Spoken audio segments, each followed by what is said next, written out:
Hello, everyone. Welcome to the Sunday stream. We're back, and we are once again. I guess spoilers because I forgot to turn off the screen share.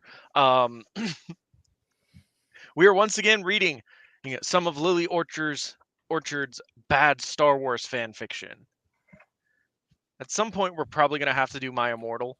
That's gonna be a fun day. I would love to read the entirety of My Immortal. Just me. I can do it. I know Like, some of it by heart. like I've seen like dramatic readings of My Immortal around float around the internet, and they're always either hilarious or what's up, Tyrant King? They're either hilarious or like they're examinations of what the hell this fic was and who the author was. You know, I've seen this one video. I think it was by someone called Strange Eons. She basically like did all of the outfits or all the major ones from My Immortal, and it was the funniest fucking thing. There's a YouTube video that she posted. It's so fucking funny. All right. Well, we are actually on a time schedule. What's up, Eddie? Yeah, I did. I'm so happy. Thank you all, by the way. We hit 100 subs on Friday. After the end of the first run on Black and White 2. So thank you all so much. And then actually the first video involving this fan fiction hit, I believe, 1,000 views, right, Caesar? The first episode, yeah. But it was either so that's over 1,000 views. So thank y'all so much for just clicking and watching. But today we will be reading more of the bad fan fiction. So, and so does it show you when the chapter was? Oh my god. Okay, never mind. I'm just being a moron. It doesn't show. Yeah, it doesn't show when you posted the chapter. But apparently, there was an edit done this time last year to better convey Aeliana's internal monologue and correct some dialogue choices. It's not a Star Wars fan fiction without revisionism. Very true. However, I would argue that any piece of writing needs to go through revision. But, however, we can only hope the dialogue choices she corrected was all of it, right? Like all of it needed just to be overhauled. But we will begin. The energy in the resistance base was one of elation and wonder, simultaneously celebrating the destruction of Starkiller Base and wondering how they'd pulled off such a clutch victory. Oh. Just A clutch cringe. victory. Yeah, just cringe all the way down on that section of words. The base's weapon had actually fired, but the plasma weapon had gotten stuck somewhere in the atmosphere of the planet. Nobody could see how it had gotten stuck or how they'd been bought a few extra seconds they needed to blow the oscillator. It was like a miracle. Ray stepped down off the Falcon with Aeliana limping behind her, still exhausted from having pulled off said miracle. Spoilers. Behind both of them, Chewie was carrying the unconscious body of Finn. A medical team rushed out to meet them, taking Finn onto a stretcher while two medics looked over both Ray and Aeliana. Lord Amorosa, there are mild plasma burns all over your face, one of the medics said. Are you all right? Why are we addressing her as Lord? Yeah, no kidding. Isn't it lady, if I'm not mistaken? Yes. It would be lady, but also, yes. even then, why are they calling her by an authority figure? Right. They're not. They don't serve her. Wait, what is this fanfic? What is this fanfic, and where can I find it? And is it our next read? Potentially. Wait, what was it? I think I know what they're talking about, and yeah, we do not want to bring that into a stream if that's the one that I'm thinking of. Don't ask me why I know it, but I'm pretty sure I know. Okay, I think I've heard of it too. How explicit is it? It's, if I remember, it's a lot of it's just implications, but it gets very very quick. If I'm Yeah. if I'm thinking of the right one. Yeah, Ooh. I think I've heard that Lily made a My Little Pony fan fiction that's got like rape and domestic abuse in it. Jesus. Well, Stockholm. It's called Stockholm. oh my god. That's it. Yeah, that's the one. Oh god. Oh my. That's horrifying. Stockholm. Like she did make her name on My Little Pony content.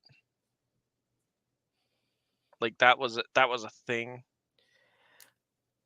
Before or her falling out with Josh Scorcher, which, was purely her fault. Yeah, I don't see the appeal of My Little Pony. It was a perfectly decent kid show. That's all. Nothing spectacular. It was fine. I watched all the old movies and stuff when I was a little girl, but like Oh, well, that's I not. couldn't imagine. No, but I couldn't imagine being into it as an adult. Like that's Yeah. why I think it's so fucking weird. Well, yeah. See, I have, and I will confess to this. I was, for a certain period of time in college, into My Little Pony. I found the writing to be, good, which Yes, I considering remember what we this. were, considering what we were like fed.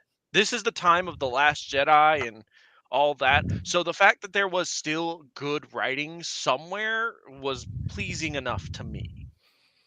Yeah, Okay, But I'll give you honestly, that. if I were to probably watch it again, I think I would go through it and find things that are either objectionable or just flat out mediocre. But I think honestly, what I like best about My Little Pony is what branched off of it, because there are a lot of there's a lot of really good content that came from that at totheinternet.com. So, the good with the bad. And in the end, we can all just blame 4chan realistically. Just blame 4chan for everything. Oh, no, we can't blame 4chan for everything, unfortunately. They're not responsible like that. Usually when something stupid happens, I tend to point to Tumblr. If something gross Oh happens, yeah, you got a point. 4chan was involved. Well, a lot of internet terminology comes from 4chan. I forgot Tumblr existed, honestly, for a split second there. Yeah. There's like no porn on there. Why would Tumblr you, and 4chan are sort of there? like a yin and a yang. Well, there isn't porn on there anymore. Low key, kind of mad they got rid of the best vlog, or not vlogs, but like the best blog pages for it. Like, Yes. what the fuck, Tumblr? And then they moved to Twitter. Twitter's something. I'm not on Twitter because I do not need to see any more I do not need to accidentally see any more traumatizing videos because of Twitter. Because there really is just no filters on Twitter. No. Yeah, I've seen things. All right. Oh yeah, I was reading Eliana, wasn't I? Yes. I don't remember how I did her voice. How was her voice again? Velma. Velma? I think Okay, it was I got Velma, yeah. Uh-huh. Eliana nodded, barely paying attention as she waved the medic off. In truth, she was simply too tired to focus on the medics. Every step she took felt like an ordeal. She had a nap on the Falcon, but nothing short of a full night's sleep and several hours of meditation would truly revitalize her. But we're just gonna refuse fucking medical help for the burns on my face. Oh, so should we recap what happened at the end of the last chapter where Ray just went psycho? Ray went psycho.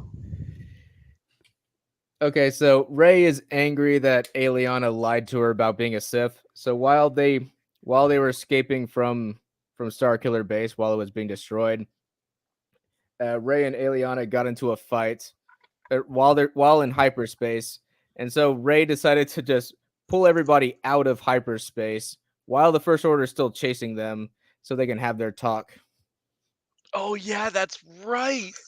Literally, while being pursued, pulls the ship out of hyperspace and is like, "Nah, we're gonna talk about this shit. Well, that We're don't seem going to very discuss smart. our feelings." No, it isn't. Yeah, that don't seem very big brain. Like, even if she was the most emotionally unstable, possessive woman on the planet, I think she'd still prioritize her survival first. I have no words. I have no words.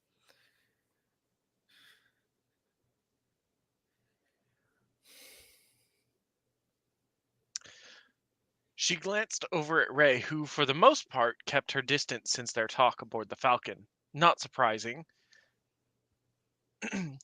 Just a comma. You can.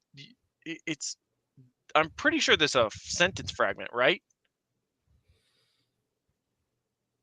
Yeah, I have no idea what that is. It looks like she might have forgotten to edit that out, or maybe she meant to put a. Hold on. Yeah, I have no idea because I was thinking like maybe she meant to put a semicolon after Falcon to like continue the sentence, but that wouldn't make sense either. I have no idea. Yeah, the like thing that should be here is like not surprising, comma, Ray. Not surprisingly, Lee, like Yeah, Ly or at the end of that. unsurprisingly. Yeah, Right. The like fuck? Ray said as much in their very discussion. The period here just ruins the rest of this sentence.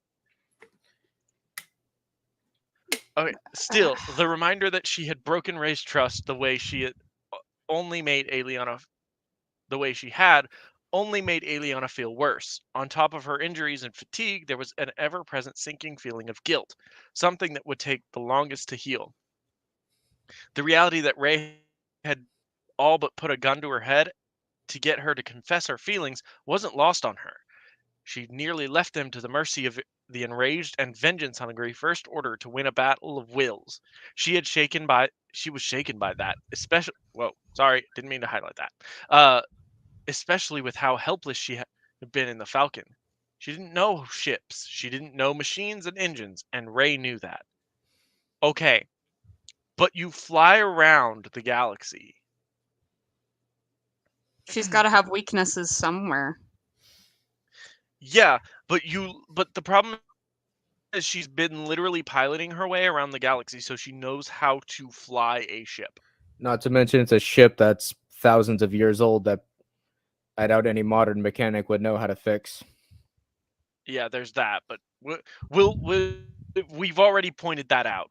For now, we have the fact that Omarosa is basically implying that Ray stopped the Falcon, knowing Omarosa could not fly the ship or get it back into hyperspace.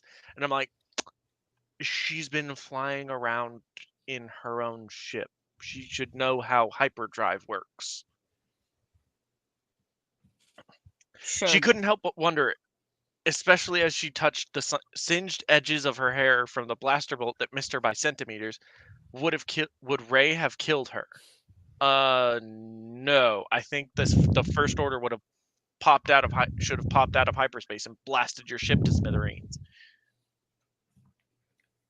That's a thing. Hold on. I need to go on an ADD moment here.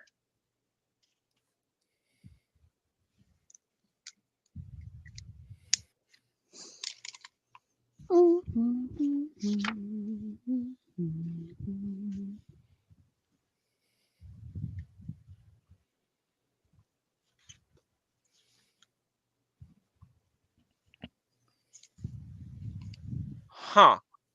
Huh. Huh. What's up? Okay, so did y'all know the plural noun for smithereens is smithers? Yes. Oh, really? Okay. Yes. Pirate lore. So apparently, smithereens has peaked around the use of smithereens peaked around 2019. Really?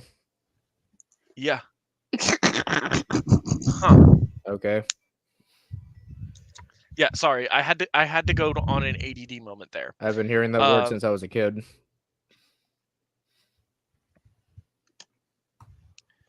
She had never kept her Sith heritage a secret before. She had always identified herself as Darth Amorosa to everyone. And Yeah. somehow she never got killed beforehand. And she was always met with hostility. Oh, really? Suspicion or worse. Really? I wonder why. It took a lot to earn someone's trust, and it usually only came from people in such poor circumstances that a Sith skulking around. Why does wasn't a that real need to be problem. explained? Like, why? Yeah. Unnecessary. But she kept it secret from Rey for no reason other than Rey made her blush, and had been met with friendliness, enthusiasm, and even affection. Okay. Then once Rey found out, it was back to hostility. Now she had to earn back her trust, and then there was no assurance that she would ever get it. Okay. So here's a thing. We as the audience already know this because we've been reading. We don't need this paragraph. This paragraph is utterly superfluous. 90% of this is all superfluous, Like, honestly. true. But like, she could if Omarosa had been like, she had kept her Sith heritage a secret and broken Rey's trust. Now she had a long way to get. She had to go out of her way to get it back. That explains enough. That's enough. We assume your readers are intelligent, Lily. Her element of melancholy was interrupted when a certain pilot stepped into their wing of the med bay. Hey Who there. doing Poe? That was me. That was me as well. Ah. Hey there. Poe nodded with a smile. You look terrible. My ship better look better than I do, Eliana retorted, managing a playful smirk. Just a few scorch marks from other ships on the hull. No scratches, Poe assured her. Great, Eliana smiled before she remembered a remark Poe had made on the holocom during the assault. Oh yeah, by the way, I'm not mean to your droid. Don't be mean to mine. Poe chuckled softly. Hey now, I didn't mean anything mean-spirited towards 2V. I'm just saying I never had a problem with BB-8 pointing out the obvious at inopportune times. Did BB-8 nurse you back to health after falling out of the sky in a raging ball of fire? Eliana asked. Okay, fair point, Poe conceded. Thanks. Just because protocol droids don't beep doesn't mean they don't have the same feelings as astromech droids.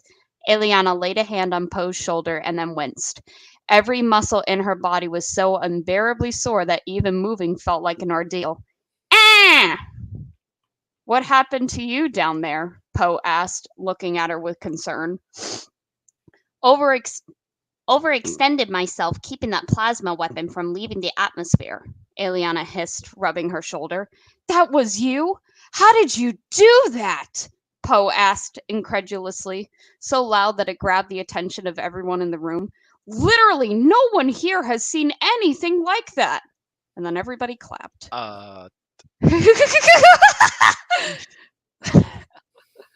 See, these are the questions, Tyrant King.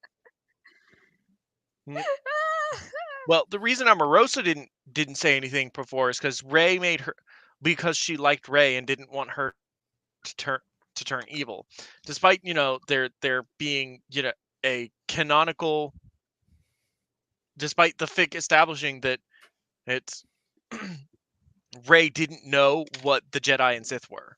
She didn't know what the Force was, so she had no reason to be hostile towards Omarosa.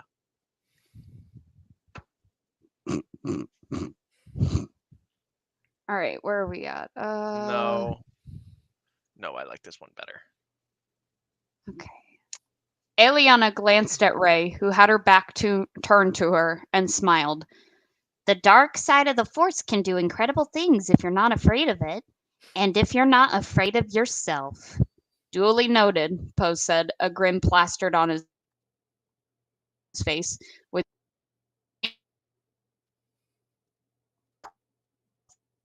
You all right, Liz? Hello? Okay, is it me or is it her? I don't hear her either. Okay.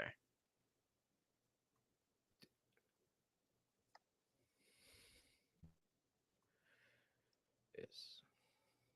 All right, 1 second. Let me message her on Discord. We are experiencing some technical difficulties. Please stand by.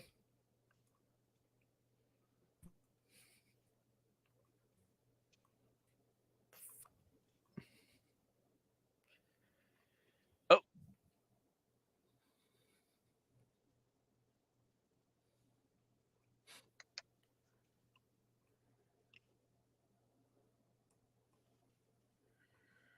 Okay, there she is. She's is back. that better? Yes, we can hear you. That's weird. Okay. Yeah, fucking Doug texted me and was like, your mic went to shit. I was like, thanks, buddy. Ha! All right. Yeah, it sounded like you were fighting a thunderstorm over there.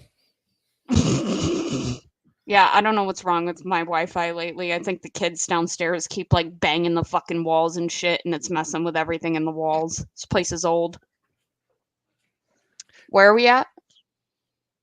Or I guess where did you guys stop hearing me? We stopped hearing you at, I think, duly noted. Okay. Yeah. We stopped hearing you at duly Duly? noted. But Okay. also, like, the dark side of the Force, yeah, it can do incredible things if you're willing to, do horrible things. Like, the dark side of the Force is fueled by rage and anger and hate to fuel, and it shows when a person is fueled that way. It really does, ironically enough. You know how you can always tell someone is just, like, not a cool person sometimes? Like, if you just interact with someone or you walk by someone, you're like, you're not cool. Yeah, intuition. Let's see. Okay.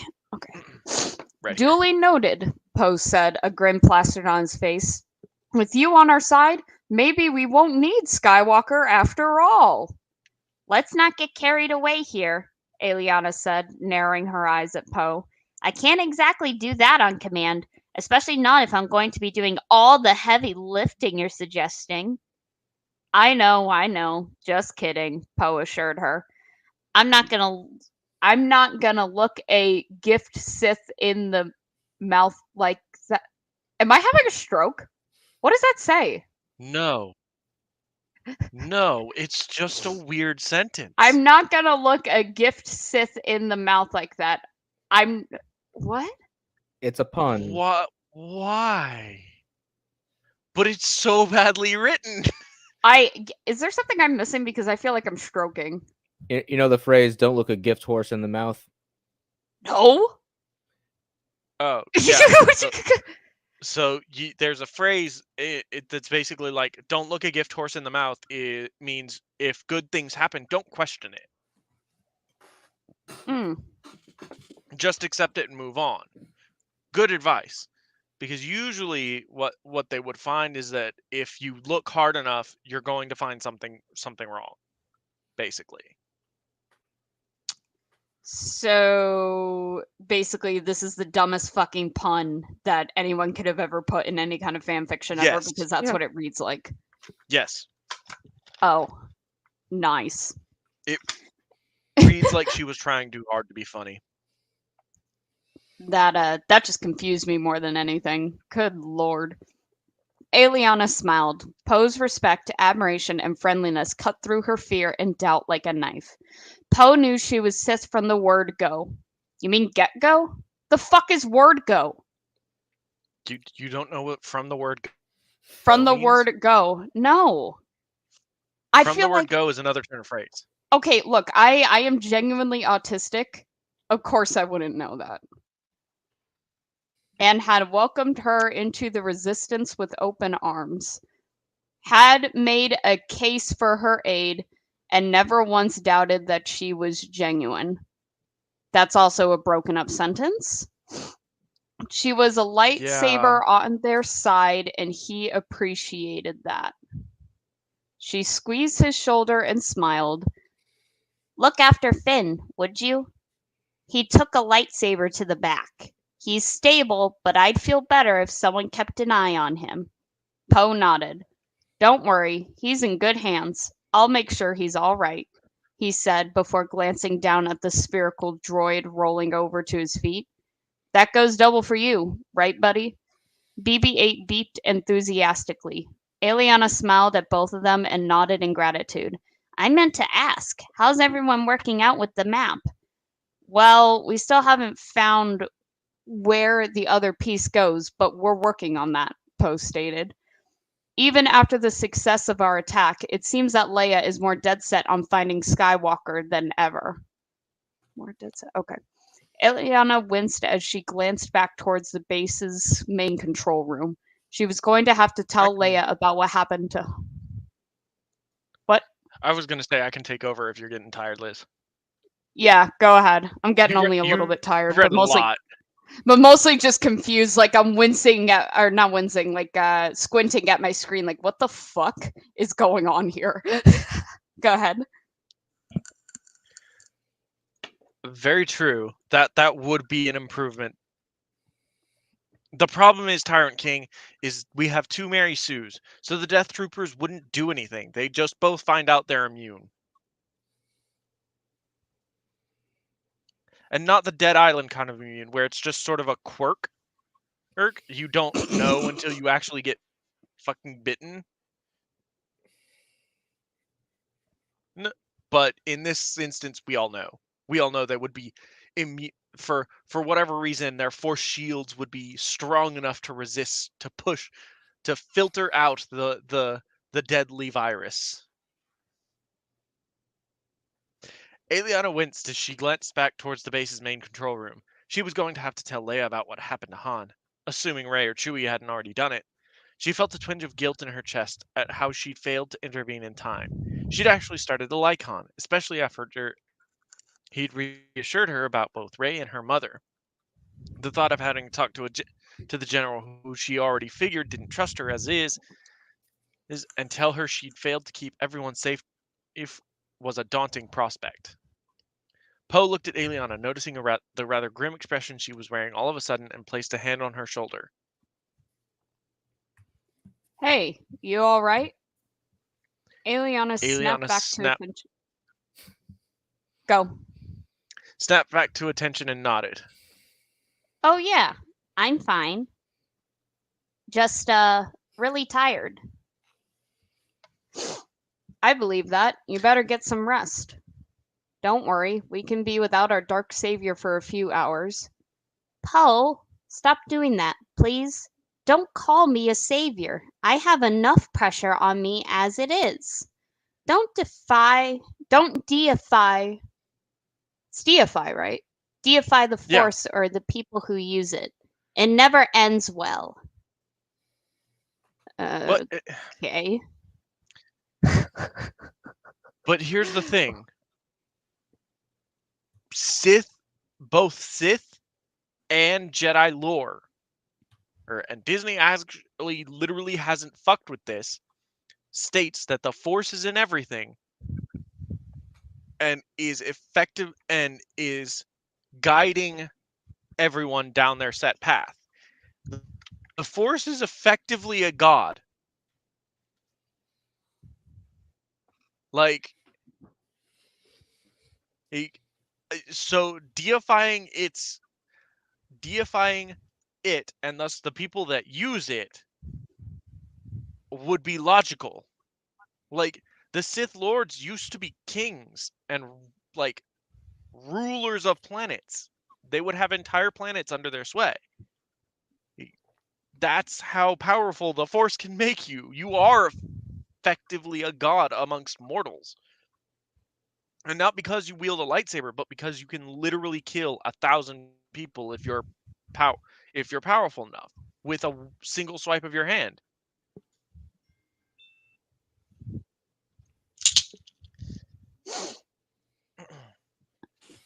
Let's see. Poe shrugged. Well, okay, I can stop that, but I can't promise the rest of the base will do the same. Whether you admit it or not, you saved an entire system from being destroyed, literally with your bare hands. I've seen others get deified for less. You're gonna have to change a lot of people's perspectives on things if you want to stop completely. Oh yeah, that's Oh. a. Oh, sorry. That's another thing that happened in the last chapter was that Oh yeah. Aliana destroyed Starkiller Base on her own by catching the death ray and just redirecting it How is that possible? with the quite No, literally she- with the power of love.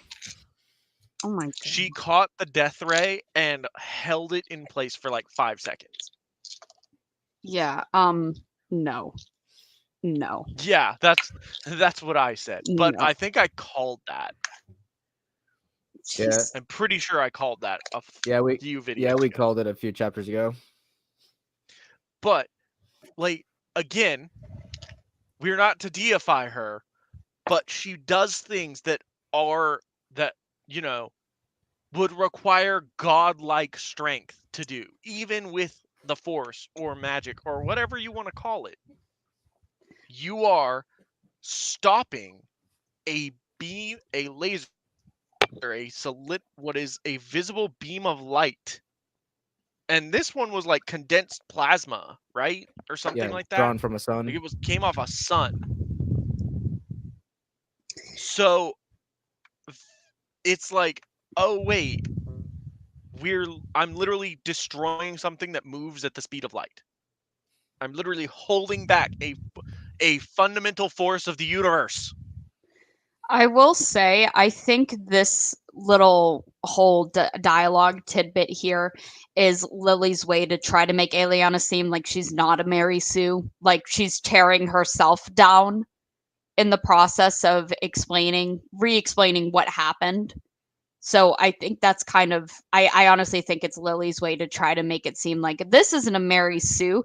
This is a broken character who doesn't believe in herself, even though she can do these awesome things.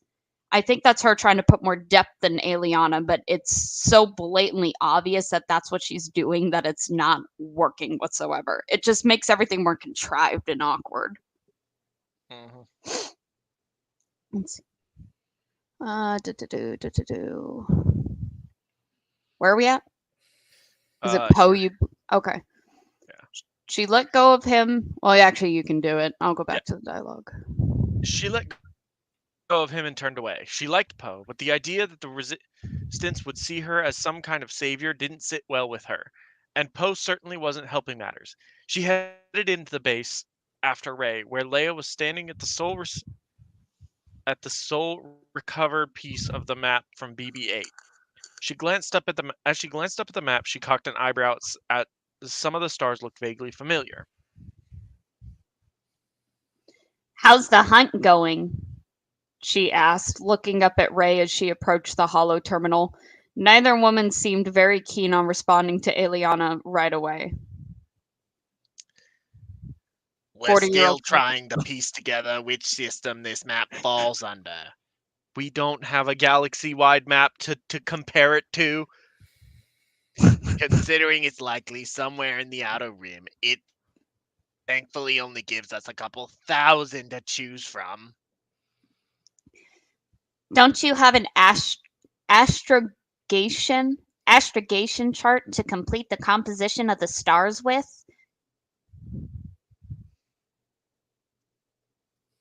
Who's C-3PO? Aliana asked, still trying to make out what about the star chart was familiar. Unfortunately, much of the Outer Rim isn't charted by the Republic fleet, C-3PO piped up as he operated the holo terminal. Much of the Republic only carries records within Republic space. So is this New Republic or, the Empire, who would have had to keep impeccable records in order to, stop the rebellion and prevent minor uprisings on planets? Yes. Like, knowing where your shit is at any given time and what resources you have available to call upon within a given system, that seems like important for a fledgling for an empire that wishes to see a long and fruitful reign.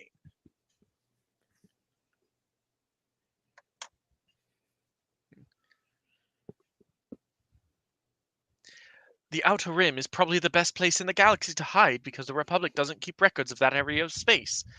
We are flying blind without the rest of the map. It's almost completely hopeless. What did Luke Um, say he would? Go on. So the reason the Outer Rim was so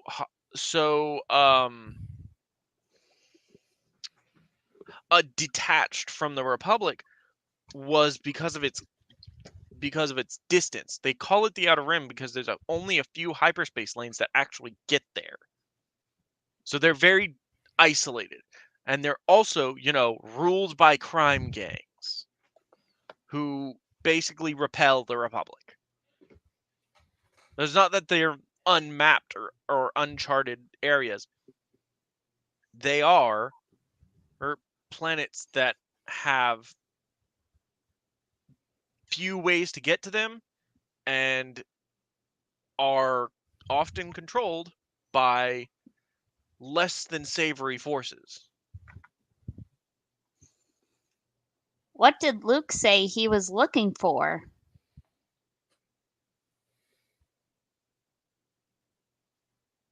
Leia's brow furrowed in confusion. Damn it, this is what I get for not reading ahead. I tried to sneak a Pringle. Looking for? What was his goal on the planet? What was he hoping to find here? Leia shook her head solemnly. We don't know. Luke left no message or clues for us before he disappeared. Finding his map was the closest thing to a direct message we received from him in years. If he didn't go to wherever he is for a reason he never told any of us. Eliana stared at the planet where the map ended. There had to be some way to narrow the list of prospective candidates down. Where would a Jedi go?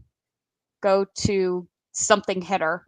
C-3PO, can you download the astrogation charts from the Fury and the Falcon into the base's mainframe? Most certainly, Lord Amorosa, C-3PO replied enthusiastically. Though, if I can inquire, what for? I just need the information in front of me to work with. It'll make sense, I promise. Oh, in that case, I shall do so at once, 3PO said with a nod before waddling over to a terminal over at the wall.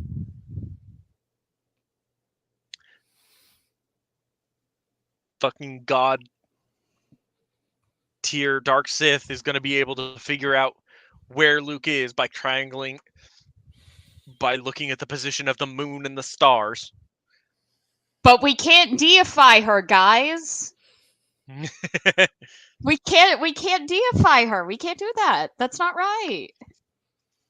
She also sunk an entire cruise ship in the process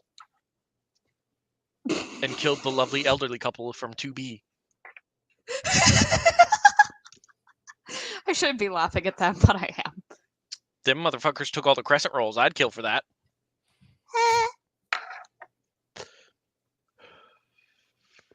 When you had a good croissant, you know. Rey walked over from where she leaned against the hollow terminal over Eliana. What are you thinking? Rey inquired, standing a little further from Eliana than she ordinarily would. I have a hunch based on historical precedent, Eliana said as the terminal noted that the download was complete. Now, bring up the Fury's entire list of planets that are strong in the Force and filter only those located in the Outer Rim. 3PO hit a few more buttons, and a total of 30 planets were displayed on the holo terminal, much to the astonishment of the crowd around the holo terminal. Wait. Hold on. No one could figure this out. Only Eliana could. Only Eliana could figure this out. B, did she mark the ones that were strong in the Force? Or is this just some qualifier that is in record? Like, what? What? Am I missing something So here? Are we tracking wind currents? Like, what the fuck is apparently, this? like the force hit is stronger on some planets than others. Yes, but there's no way to tell unless you're a Jedi. What astrologer, what astrogator who's mapping out, what are the chances that an astrogator who's mapping out, passages to various planets within the outer rim would be force sensitive enough to tell if a planet is strong in the force, have enough knowledge to recognize which side of the force it leaned to, and thirdly, would come up with a marker for such a planet on the map? All of these things are questions because you have to understand there are millions and millions and millions of planets within the galaxy. Those few that are strong in the force would be so isolated and so would be so unremarkable that they wouldn't get marked on a map like that. Like, it's not like every third planet's fucking got the same energy that Rusan did. Or Dathomir, if you're a Clone Wars watcher. Like, no, these are rare planets that have inclinations to one side of the force or the other. Or planets that have experienced severe conflict with force users. This is just so fucking confusing. It just makes no sense. I remember where we are. We're okay. Yeah. When Jedi and Sith want to hide, they go to planets that are strong in the Force. Do they, though? Is that seems counterintuitive, but okay. Yeah. I mean, there wasn't. It's not like there wasn't a purge 49 years prior that indicates that the Jedi, basically those that lived, basically scattered throughout the galaxy in isolated pockets. My God. It masks their presence from being detected by by other Force users, but they can hide most effectively on a planet that is attuned inversely from themselves. Yoda was hidden on Dagobah during the Empire's reign because it was strong in the dark side. How the the fuck fuck do do you you know know that? I like how you guys were on point with that. The whole point was that he was hiding. Like, not even the fucking Emperor knew where Yoda was. Yoda took fucking effort to hide himself. Not enough effort against Miss Aliana here, though. Apparently. My God. Like, what? Did Luke go around and tell people in the galaxy, like, hey, I was trained by a small green man in a hut in a swamp? Well, I guess You see Yoda- how in the Star Wars universe you would hear that and be like, oh yeah, that sounds about right. I kind of had a very similar thing going on. Then I guess Yoda died, so it's okay for Luke to just give away where he was hiding. I mean, yeah. But why, why publicize that? It's the stretch here for me. Like, there's so many leaps of logic here that isn't even like logic based. I love it. Who knows? Maybe he wrote an autobiography. An autobiography. Tyrant King, it's not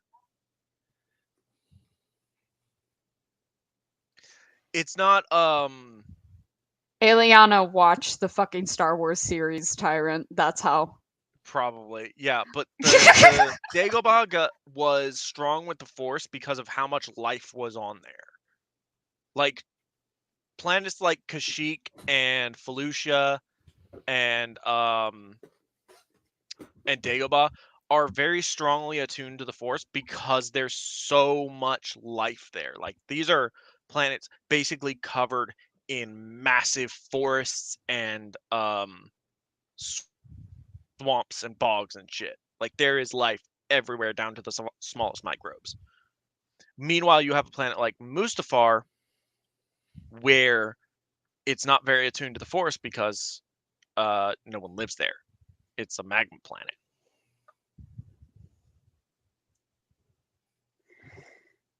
That made it almost impossible for Vader to find him. There was a collective murmur around the Resistance as this information sunk in. Eliana smiled and looked at 3PO again. Now filter out all the planets that are attuned to the light side of the Force. 3PO We have this filtered down to a science. Despite the fact that many people in the galaxy didn't actually care which side of the Force was, it was just always the Jedi going to war with each other. Yes. But now we know better. Now we do know better. Now we know better. 3PO obliged with Eliana's request. As he pressed a button, several planets from had flicked out of sight from the holo terminal. The remaining planets include Malator, Korriban, and Dromun Kas, Lord Amarosa. 3PO. You're not gonna tell me that Luke went and hid on fucking Drummond. Oh wait, no, I know what she's doing. Don't do it. Don't you fucking do it, Lily. I will not have this. I will not have you kill Luke Skywalker again, because Last Jedi already did it. But then kill KOTOR 2 in the process. I will not have it. There are several more, but my databanks are unfamiliar with these planets. Eliana looked at the unmarked planets. She recognized Odessan and knew for a fact that Skywalker couldn't be there. Malachor was a husk of a planet with barely any atmosphere. Unless Skywalker was planning on committing the world's most painful suicide, he likely wasn't there either. Korriban would have been swarmed by the First Order instantly, and she had been to Dromun Kas only a few months ago and had not sensed anyone on the planet or in the ruins of Kas City. She marked each one she could safely rule out and was left with 8 planets. That's the best I can do. If Skywalker is anywhere, he's on one of those planets. Okay. So there are 2 things I want to point out. Number 1, good, Lily. You leave KOTOR 2 alone. Number 2, let us remember that this was edited last year around this time. And where is it? Oh, and this is still here. This little screw up, this typo is still here.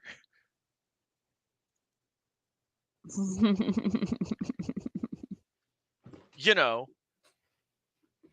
it's not like I don't deserve to be Eliana. I don't deserve to be deified, especially because I'm a Force user. Here, let me just narrow down the potential planets that we can available from thousands to 8 with the merest data and apparently light and dark side Force sensitive filters. Yes. Leia eyed the star map carefully before turning her gaze to Eliana. That does narrow it down more than a little bit. We'll have our people cross-reference this data with the map. With any luck, we'll have our destination by the end of the week. Okay, I must have zoned out. So did they explain why BB-8's map was ineffective? Basically because it's only the part of the map that BB-8 had, instead of R2 randomly waking up and presenting the map as a holo image. I guess R2 hasn't even shown up yet, has he? I don't think so. I will be right back. I gotta take care of something. Go for it.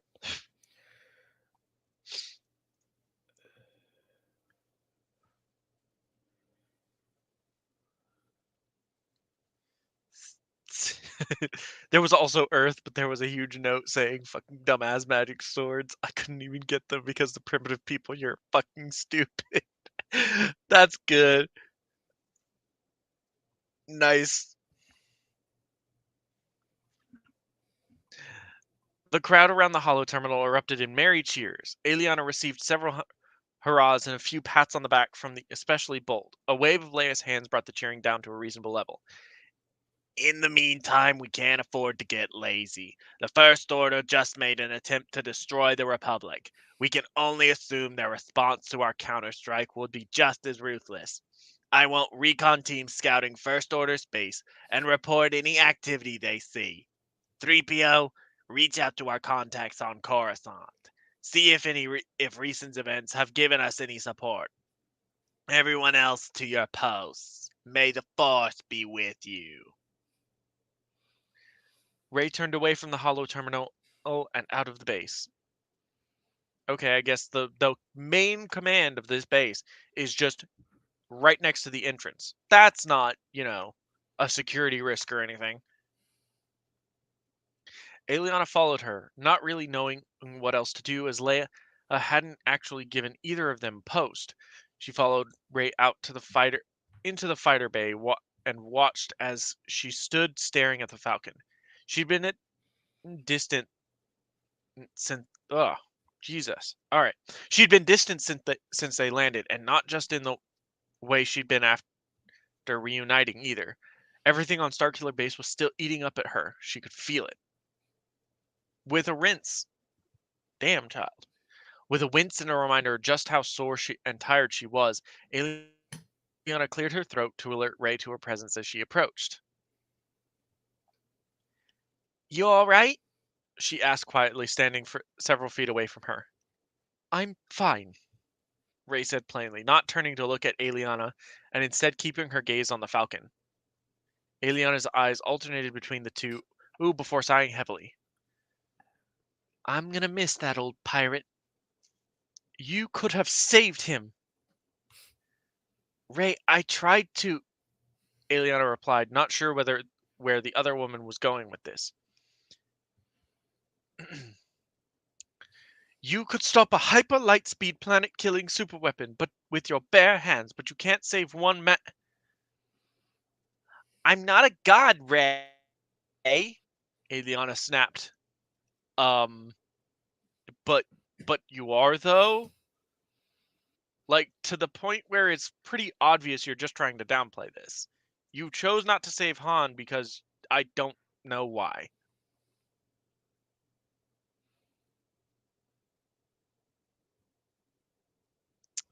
Oh yeah, Starkiller was in a Soul Calibur game.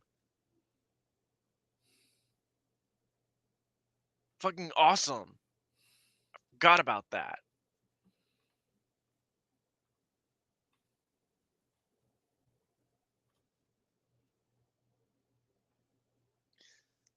There we go. Eliana snapped. The suddenness and volume of her words made Ray jump back in shock. Eliana's eyes almost appeared to be burning, as if her face contorted in frustration. I don't know how I did that, and I don't know if I could ever do it again. That was a fluke. I gambled with billions of lives and it almost killed me. I never claimed to be all powerful, and I hate that people think I can solve their problems with a wave of a hand. You want me to be honest with you, Ray? This is me being honest. I'm just one woman. I can't fight a war by myself.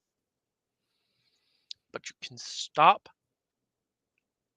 planet-destroying weapon.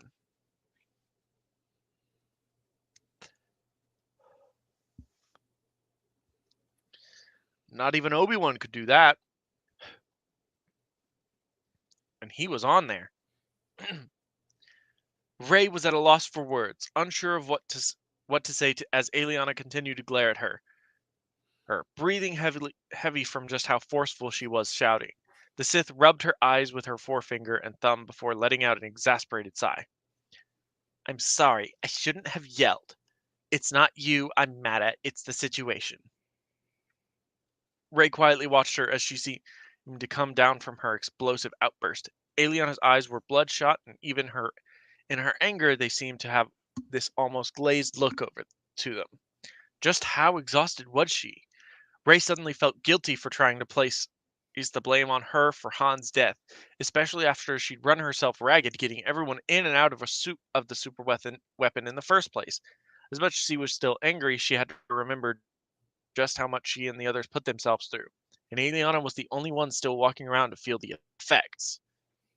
Why aren't you feeling any of the effects, Ray? You did things. You did things like fight in a lightsaber duel.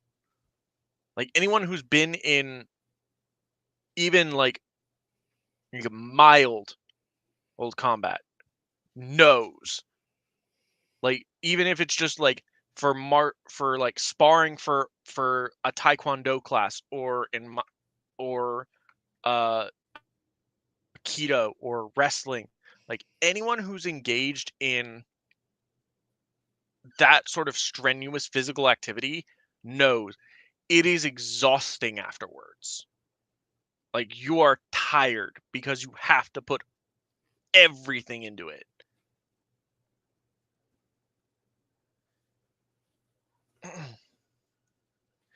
She stepped closer to the Sith and wrapped her arms around her shoulders, hugging her tightly. Eliana twitched in surprise but eagerly accepted the hug. I'm sorry, Ray said quietly. I shouldn't be blaming you. Any and all anger Eliana felt melted away as she felt Ray's embrace. She simply leaned into the other woman, mumbling, thanks, into her robes as she did. Ray pulled away slightly to get a better look at Eliana. The medical attention she received earlier did help the burn she saw all over her before, but the Sith still looked like she was on the verge of collapsing. You need some rest, she said plainly. Come on, let's get you onto the Fury. Eliana couldn't find it within herself to protest with Ray. She was able to dismiss the idea of resting earlier when it was Poe saying it. With the woman she loved, who was also still struggling to trust her, such protests did not come as easily. Despite all the tension that had risen between them, the fear that was brewing inside her, Eliana wanted things to go smooth over with her. Perhaps then they could talk about what happened on the Falcon. She allowed Ray to pull her arm over her shoulder and guided her back to the Fury. As they approached, Eliana saw 2V beginning to walk down the ramp to meet them. Oh, Lady Amorosa! 2V exclaimed in horror. You look positively ghastly. Okay, but they finally used lady instead of lord. I Look know, at right? that. Wow. Hurrah! We're using proper honorifics. Make sure she gets a full night's sleep. Make sure she gets a full night's sleep, 2V, Ray said, handing Eliana over to the droid. And no less. I will make it my top priority, Miss Ray, 2V said as he guided Eliana up the Fury's ramp. Eliana glanced back at Ray. She paused and seemed to rethink what she was about to say. Thank you, she said, turning her head back toward the ship. Ray caught a glimpse of her completely collapsing under 2V's support before the ramp finally closed and sealed the ship off completely.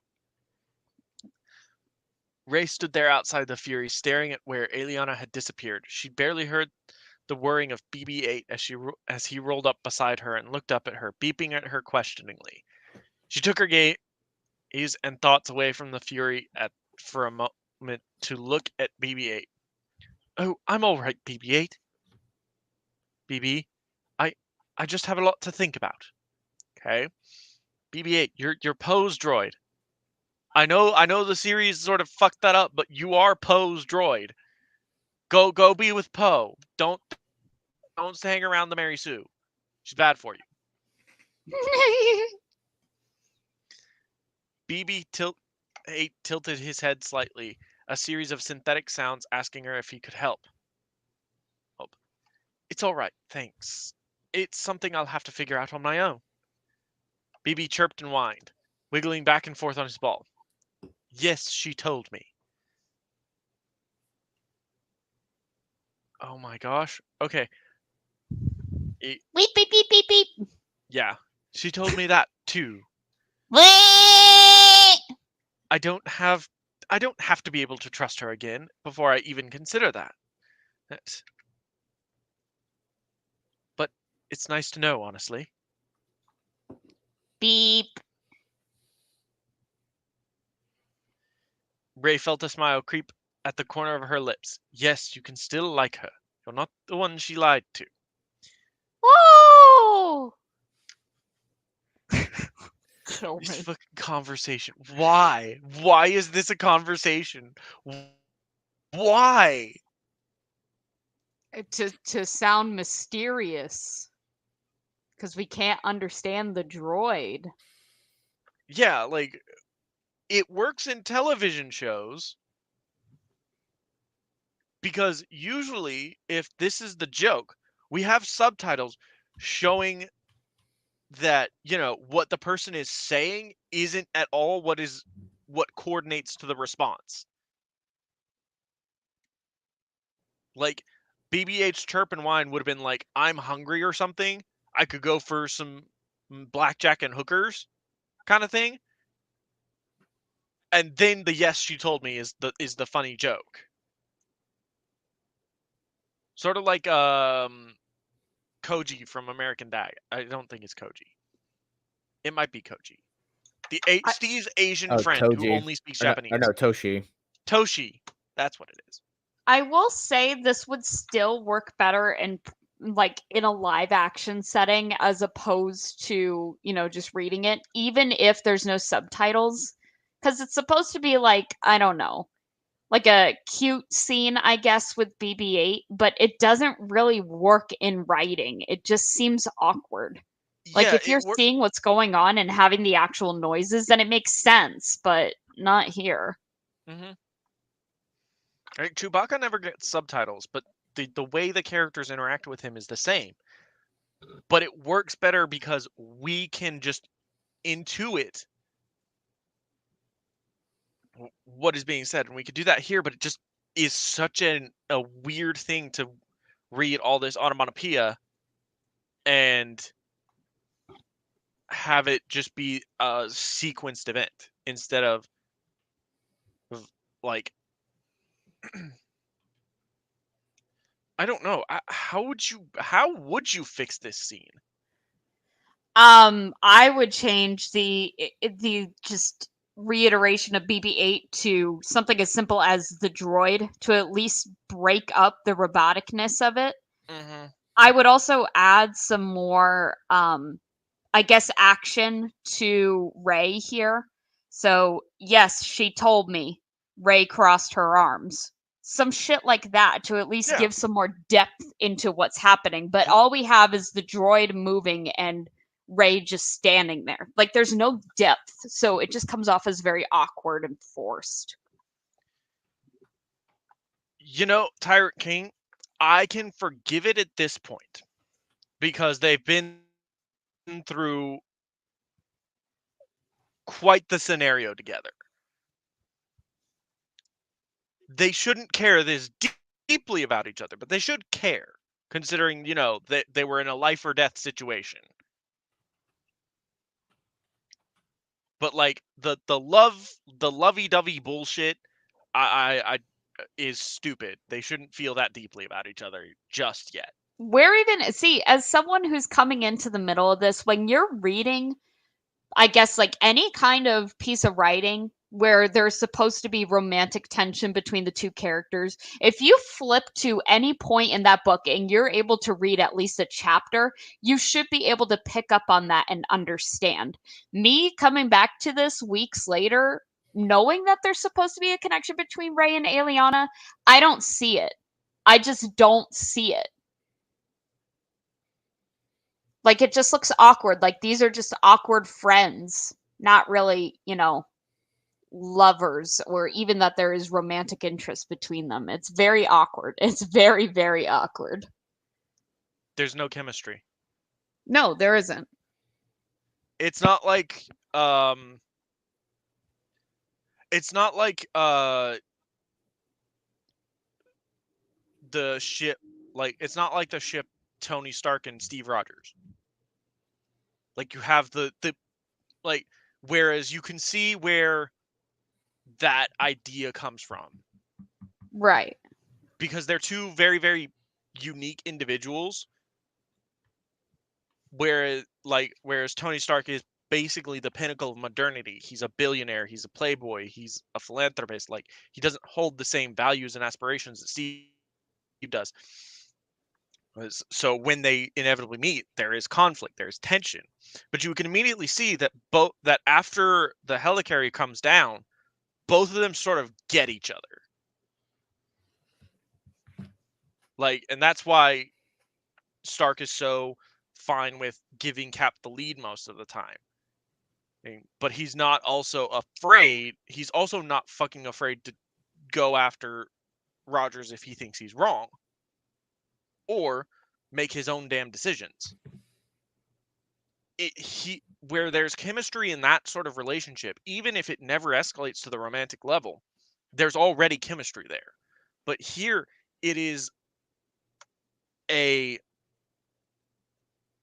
scavenger who is good with machines being picked up by a Sith Lord who's basically a bounty hunter. There's no shared common ground with these two. They're There's women. nothing yeah, So they love each other because they're women. I guess. And we have to have a lesbian relationship here because inclusive.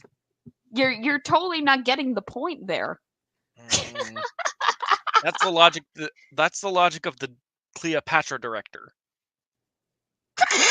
I feel like Cleopatra should be black, therefore she is going to be played by a black actress. Which is Despite fine, all the but fucking evidence, and even fucking Egyptologists coming forward and being like, no, she wasn't black. Most likely she was fucking Greek.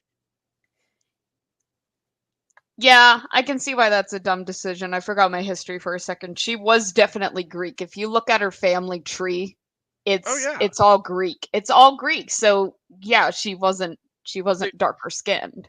There was and one of the things that people that sort of proves that Hollywood and people who people like that are perpetually online don't really know anything is because when you say, oh, I'm from Africa, like, they immediately think black people.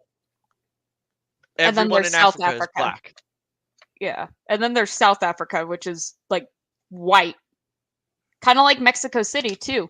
A lot of Mexicans that are from Mexico, in Mexico City specifically, they're all very fairly skinned. They're Mhm. not really dark, as you would typically think when you think of Mexican heritage, which I've always found very interesting. I didn't know that for a very long time until I had a friend in like middle school who was full-blooded Mexican, but she was very light-skinned. Yeah. But anyway, here we go. Ariana woke up at the crack ass of dawn. Jesus Christ. Having gone to sleep during Dakar? Dakar. Okay. Sleep during It's Dakar's midday. My Dakar goes off. My Dakar alarm goes off every time I open the goddamn door because it hasn't registered I've replaced the key battery yet. Lamau. She did the math and realized she'd been asleep for 18 hours. We love a well-rested queen. She still felt drained, but she'd need meditation for that. At the very least, she wasn't sore and stretched to her breaking point.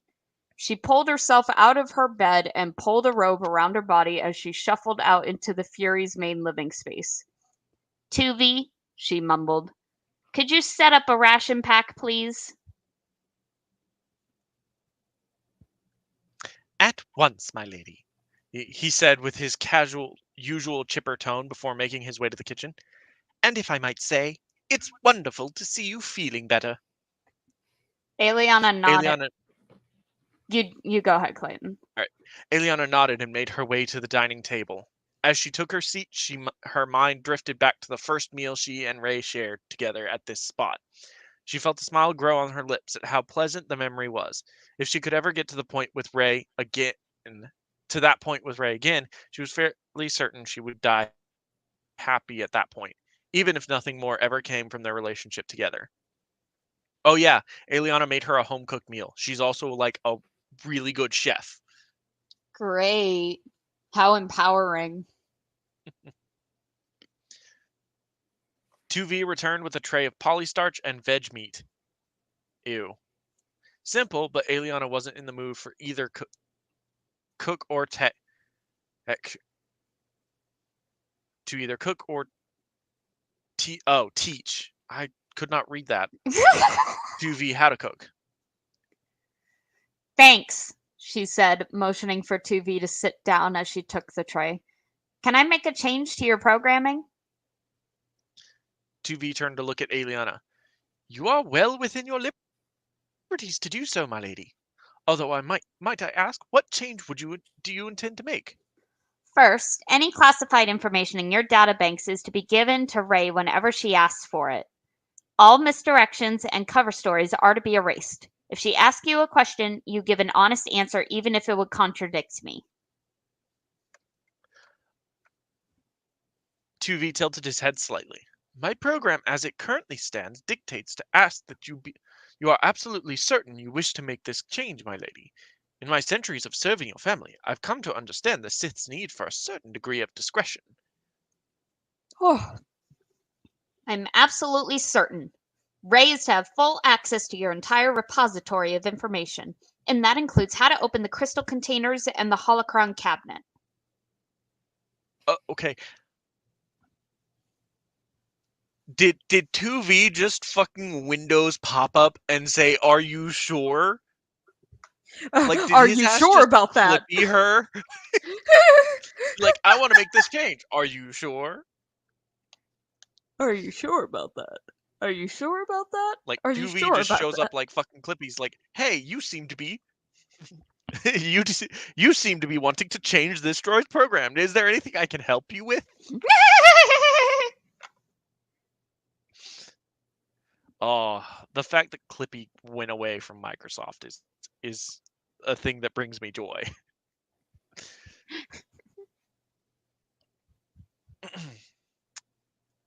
2V was silent. 2V was silent for a moment, saved for the whirring in his head being slightly louder than usual. After a moment, the droid then nodded. Acknowledged.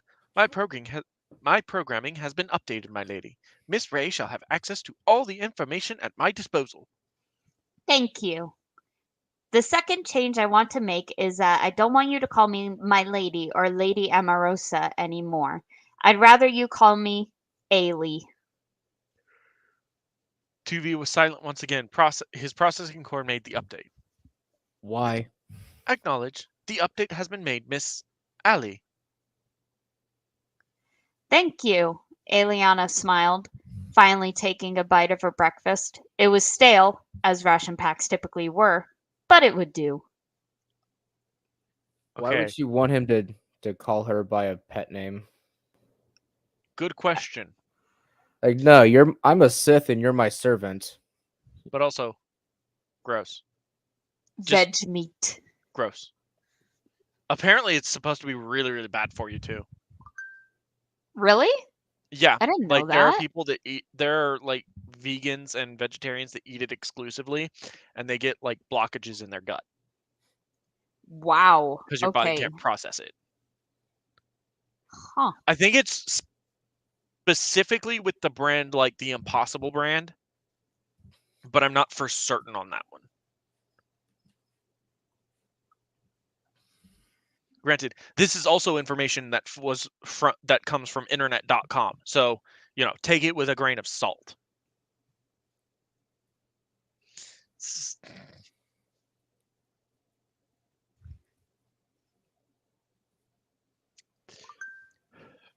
Oh, where are we at?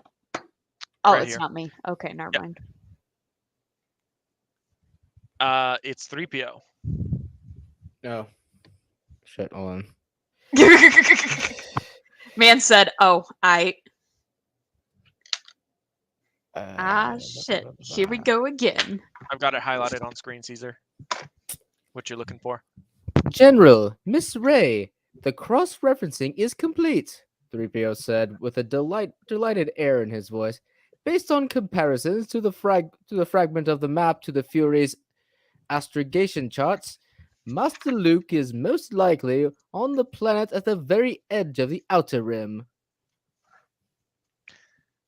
Ray rushed over to the holo terminal where the map was. Her eyes frantically scanned over the holo terminal, looking for the planet 3PO was talking about. Ooh. Where? She asked. Leia approached the terminal with more casual step, her eyes quickly falling to where the Fury's charts and the map acquired by BB-8 overlapped. She reached out a hand and pointed Ray's attention to the planet. That one. Also, are we just gonna gloss over the fact that Leia lost her husband and the man she loved? Like even The Force Awakens, for all its faults, had the moment where Rey got off the Falcon without Han and hugged Leia. Like, there was that moment. We got to see her grieve. And at this point, the fic has established that at the very least, our main character, Omarosa, has not told Leia, which means Leia most likely doesn't know. Oh, fuck. That's a pretty big hole right there. Yeah. That's horrible. She'll probably wave it away with Leia knowing about it through the Force or something, or just have someone else tell her. Leia knew about it through the Force. 3PO. Ah, crap. I'm not used to having lines. Now's your time to shine, buddy. The planet is mostly oceanic, but with a small village located on the southern hemisphere, 3PO explained as he read out the information from the Fury. The Fury's databanks list its exploration just before the fall of the Republic by a Sith named Darth Alora.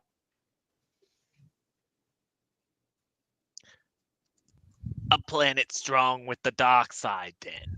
I can't believe I'm saying this, but Amarosa's information was good. Everything checks out. Okay, but here's the thing. Leia didn't already know that, number one. Number two, she is going based off the explanation of Omarosa on how this works. She is just assuming Omarosa told her the truth all the way down, instead of saying, no, these are the 8 planets he could possibly be on. Here's why. And her only piece of evidence to back that up was the fact that Yoda hid on Dagobah. That's it.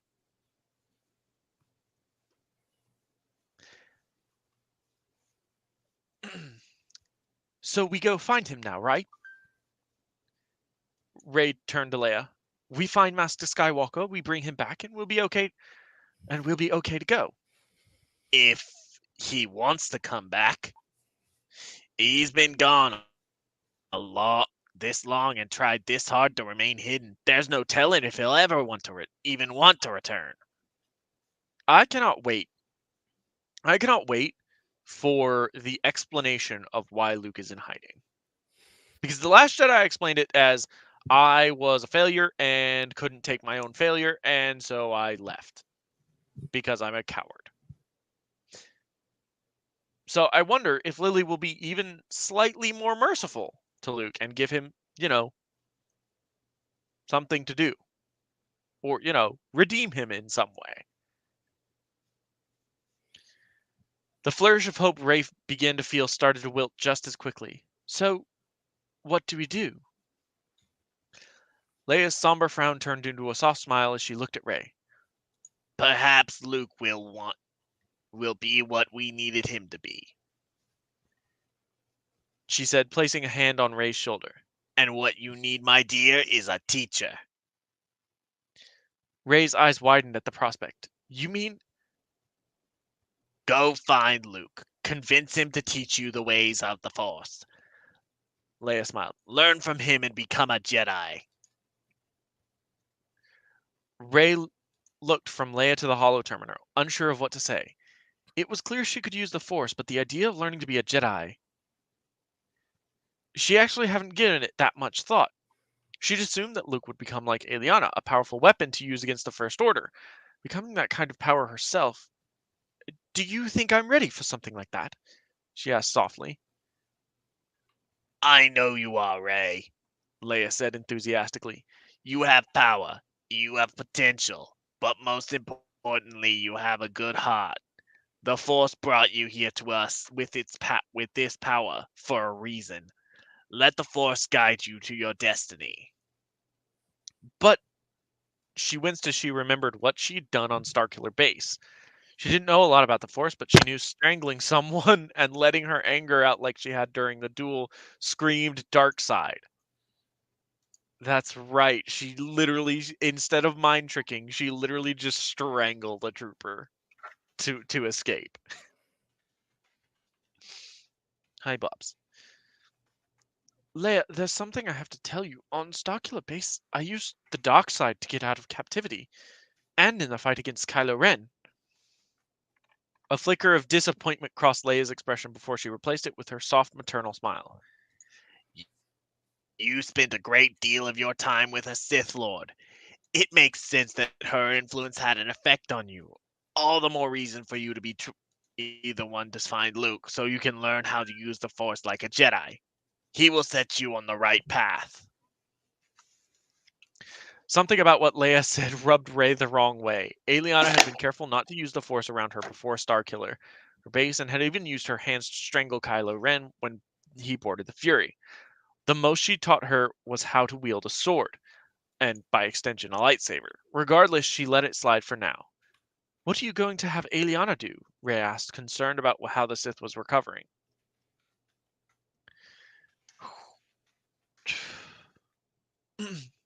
I don't think she'll kill Luke. I think he'll be so amazed by Mary Sue, he'll surrender and just not. He'll just die. Like, he'll heroically sacrifice himself to protect her for some reason. Like he did in The Last Jedi. He force projected himself and killed himself in that way.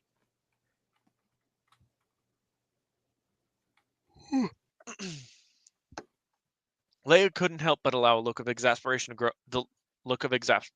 on her face.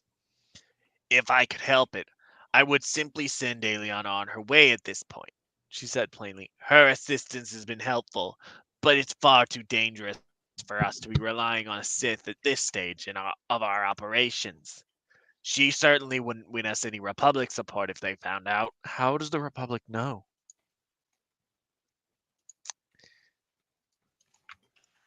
In the interest of fairness, 3PO.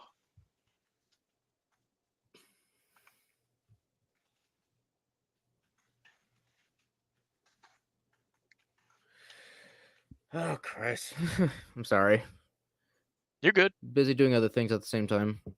I'm applying for jobs right now, but I'm listening.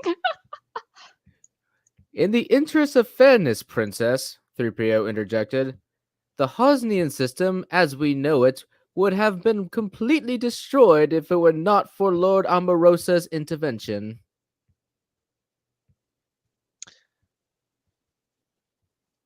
Leia, you did tell them that, didn't you?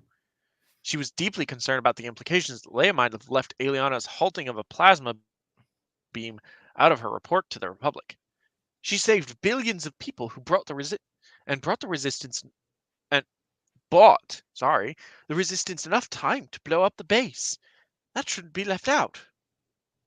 Leia's frowned deeply, briefly turning to glare at 3PO before turning back to Rey. We may have omitted the speculative pieces of information we ascertained from the attack. I'll be sure to update them with a revised report as soon as I can. Shall I tend to that now, Princess? Later. We have more pressing issues at the moment. Rey wasn't satisfied but didn't press the issue any further. So about what you're going to do with Aliana? Leia's mouth pressed into a thin line as she pondered. I suppose she's free to do as she pleases now. She didn't aid us under any professional obligation, and I have no orders to give her. So perhaps that just expires whatever oral contract she was under. Okay, buddy, I'm gonna need you to sit. Thank you. Aw, Ray's concern Rhodey.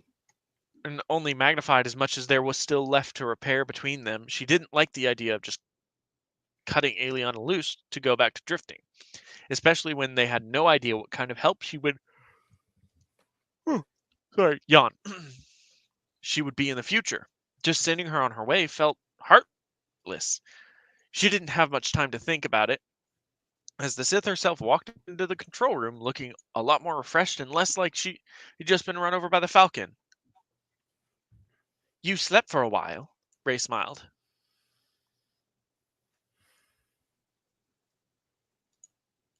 Liz. Oh, I'm so sorry. Here, let me get back in here. I needed it. How are you holding up? Better now. I think we just found Skywalker. Eliana glanced at the hollow map and her eyes widened at the planet on display. Octo? That's a weird place to hide. That planet's smacked right in the middle of Hutt space. Skywalker has guts, I'll give him that. So, what's the plan?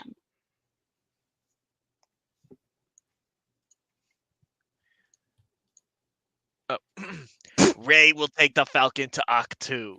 If she fails to bring him back to the Republic, she can still learn the ways of the Force from him. Either way, we'll have a Jedi against the First Order. The look Leia gave Eliana as she spoke was odd. Not antagonistic inherently, but certainly challenging. Eliana. Oh. Wait. Go ahead. Oh, okay.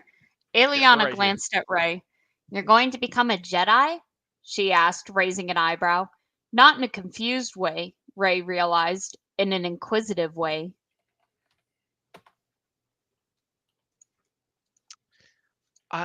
Ray shrugged. I guess it's my destiny or something? Like the Force guided me here to this place in the time of need. Or Leia gave me this whole speech. It seemed very inspiring at the time. Eliana's brow furrowed. She didn't like the idea of the Force pushing Rey into one particular direction, despite the fact that that's established what the Force does. She'd always views the Force as a tool, something to make use of. The Jedi's insistence on letting the Force dictate their action felt about as short-sighted as the reverence they placed on their lightsabers. But do you want to be a Jedi? Oh, shit. I just stepped all over your line, Liz. I apologize. Oh, you are all good. Ray looked Where down are we at at? her feet. We're here. I'm just going to keep going. Okay. Yeah. Ray looked down at her feet. Honestly, she wasn't sure about becoming a Jedi. Becoming a Jedi was right for her. She wasn't as averse to the idea as she was when Maz suggested it to her on Takanda, but something about it didn't seem right to her. Perhaps it was the idea of failure. She had already felt the pull of the dark side on Starkiller Base. Was it too late for her to become a Jedi? Her mind buzzed with questions and conflicted feelings. Eventually, Ray looked back up at Eliana. I honestly don't know. But regardless, me becoming a Jedi is still plan B. We have to see if we can bring Master Skywalker back to the fight first. If not, then we'll see what happens.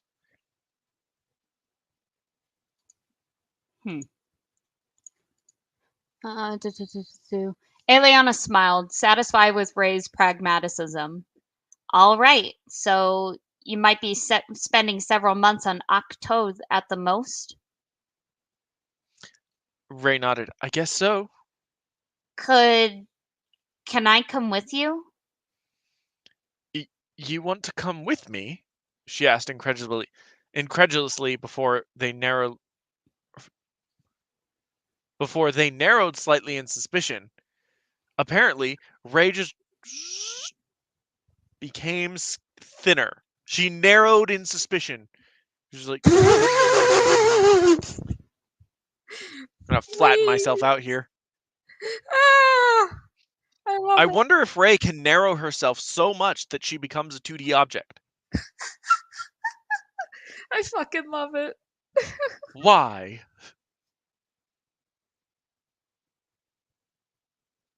Okay, let's see. The last time I let you go without following you, you were captured and tortured by the First Order. I guess I just don't want to risk that happening again. I know I'm probably being paranoid, but I really want to come with you if you'll let me.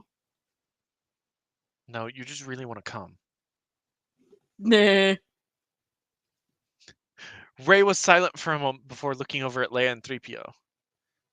Could you give us a minute, please? Wait, are they kicking them out of their command terminal? Oh Wait, my god. we can't just fucking have this conversation like on the Fury or in another location. We can't just say, let's talk in another room. We're just gonna kick everybody fucking out of the command center of a rebellion, so we can have an emotionally deep talk. Like, 'cause that's where the holo terminal was established to be. It's just in the fucking middle of the goddamn command center. I love So it. they're kicking out Leia, 3PO, and a bunch of fucking staffers, so they can fucking have this lovey-dovey talk. Jesus. Leia nodded and made her way out of the room, all but dragging the droid out with her. With that, Ray's attention turned back to Eliana. Okay, so if I agree to this and bring you with me, you would be fine spending months alone on an island with a Jedi Master? Ray could Ray see. could see. Go ahead. Go for it. No, you. All right. Ray could see Eliana's eyes widen as she very clearly had not considered how. The only purpose of going there is to meet this Jedi Master. You didn't think about that? What? This is basic information. Are you stupid? And her hands started to tremble. An odd reaction, to be sure. Eliana took a deep breath and closed her eyes. Deep breath and close your eyes. Honestly, no. I don't like being around Jedi Masters if I can help it, but I'd rather do that than worry about you. Is there something you're leaving out of that? It's very personal, and I'm not ready to talk about it if that's okay. Ray's frown deepened. She knew Eliana was holding something back, but she only knew because she just said so. She couldn't get mad at her for lying. She would rather Eliana just tell her so she wouldn't have to spend months agonizing over what it could be. But at the same time, she was still hoping to win back Ray's trust. With no guarantee of when that would be, Ray certainly couldn't throw any stones in that regard. Okay, but she just told you it's a personal topic. It's called fucking respecting her. Not, oh, I don't trust this person anymore, so I'm just going to assume they're lying. Instead, she outright tells her, like, hey, this is close to the chest. I'd rather not talk about it. Like, her being a Sith, yeah, not a big deal for her. But probably talking about how Luke murdered her mom, let's be real, that's what's happening here, would be a little bit much, I think. She had one final question. And if you do come along, and I decide to learn how to be a Jedi from Skywalker, you won't do anything to interfere with that, will you? Not at all. I have no issue with you becoming a Jedi at all. If possible, I'd like to help where I can. My ship has a lot of Jedi and Sith holocrons and a supply of lightsaber parts, including crystals. If you wanted to make use of them, that is. But if you'd rather I stay back and just observe, I will. Wow. How very convenient. Incredibly so. Ray blinked. That part was surprisingly easy. With all that laid out and established, she couldn't think of any logical reason why she would protest, other than Skywalker possibly protesting. But Eliana seemed like she really wanted to come along, and Leia would allow her to drift back into solitude otherwise. All right, Ray said with a nod. You can come with me. Eliana gave her a smile that was so warm and heartfelt, Ray actually felt unbalanced by it. She nodded happily and reached a hand out toward her, before stopping and clenching it as she withdrew it. Thanks. I really appreciate that. No problem, Ray said with a nod, her eyes shifting side to side somewhat awkwardly. Well, I'll go get ready for the journey. It may not be a weapon of a Jedi, but I'll be damned if I go anywhere without my staff if I can help it. Actually, a lot of Jedi and Sith use lightsaber staves as weapons. Eliana remarked as she followed Rey toward the landing pads as their ships were docked beside one another. How cute! Blah. Blah. Very Rey stopped poignant in her voice. tracks and looked at Eliana. Oh, I need to get that clip. That's a clip we need.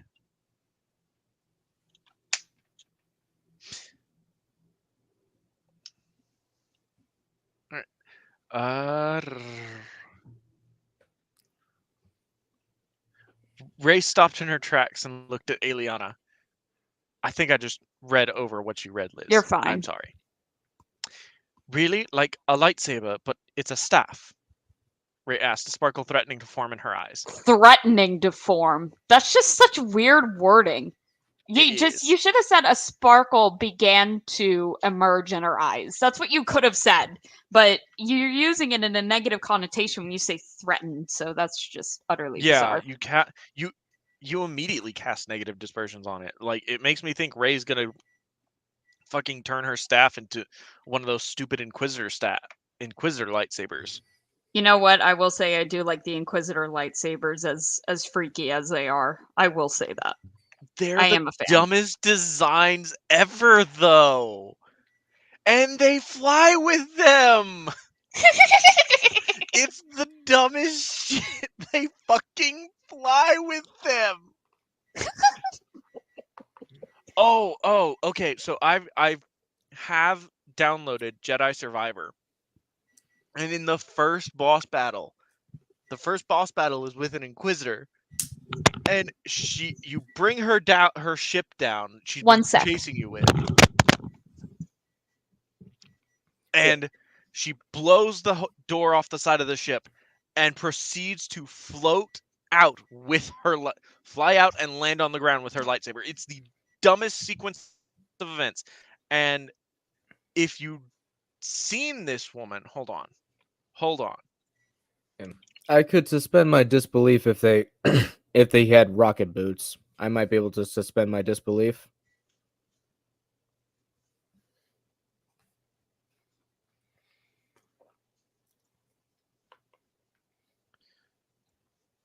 For reference,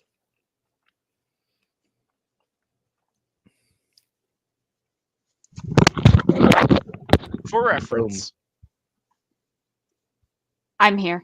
this is what she looks like. That's a she. Yeah. That's a she. That's a handsome woman right there. That's like Yeah. when Team 4-Star did Dodoria. Exactly. Like, arguably, realistically, how much do you think a species like this would generally weigh? 300 pounds. Easily. So we're talking 2 rotating blades of plasma that generated enough lift to get her off the ground.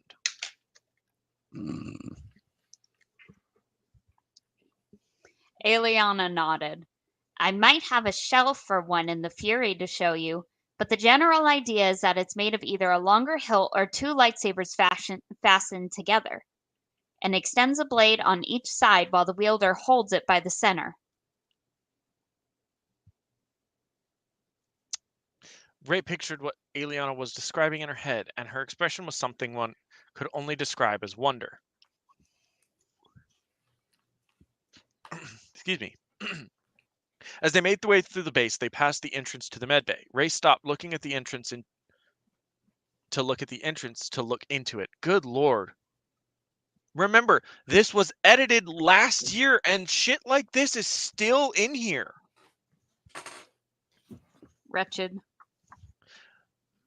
Once second, she said before walking inside. She turned to see Finn laid out out on one of the beds. Still unconscious, she walked over to him, gently brushing a hand over his face. "We'll be back, I promise," she said softly before leaning over to place a gentle kiss on his cheek. When she looked up, she noticed Eliana had followed her and had a hand on Finn's shoulder. You cheating on me? Apparently. Okay. Okay, that's Eliana's line. That took me a second. I had to read down a bit. Thank you Yeah. for everything you've done, she whispered quietly, squeezing his shoulder. You'd better be awake by the time we get back. I miss you already. Ray couldn't help but smile at Eliana as she spoke. She stood back up and made her way out of the medbay to gather her supplies. Eliana separated from her to prep the Fury for launch and have 2V clean Ray's quarters. While the idea of being on the same planet as Luke Skywalker filled her with dread, the fact that Ray would also be there quelled any anxiety she was feeling. She looked over at 2V and smiled. She'd have to tell Ray that she had full access to the Fury's databases, though that also included information she wasn't ready to share. She sighed and resigned herself to simply hoping that Ray respected her privacy and didn't just pry into everything she could just because she could. As long as she was honest about there being things she didn't want to talk about, she was certain it wouldn't be a problem. 2V, when you're done with Ray's quarters, could you dig out the training saber staff? She called out from the cockpit. Right away, Miss Allie. Okay, so she has a hollow shell of one, but apparently has a full-on training saber or training staff to give to her. Interesting. Very interesting. Yeah. In truth, while it was a small thing, it was nice to hear 2V address Eliana so casually. As un-Sith-like as it might seem to others, she wasn't especially fond of being referred to as my lady. Wow. Good shot. At least not with people she considered herself close to. 2V was practically family to her, and now, well, with the proper adjustments made, it felt more like that.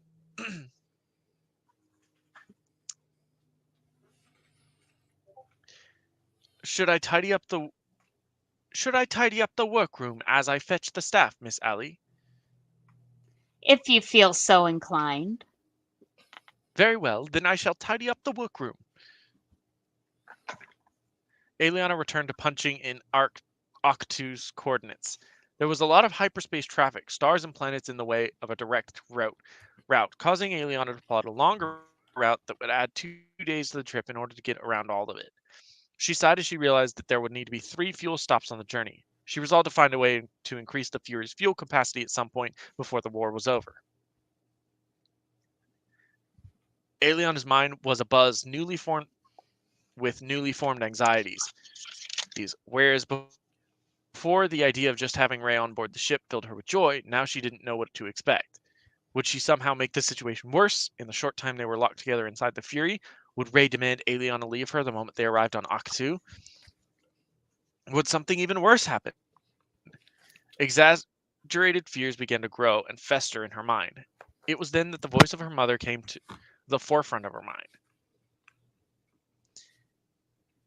All right, who wants to be Eliana's mother? Caesar, you want to do it? Sure. Let me see where we're at. Right here. 1 second. My couch might be here too.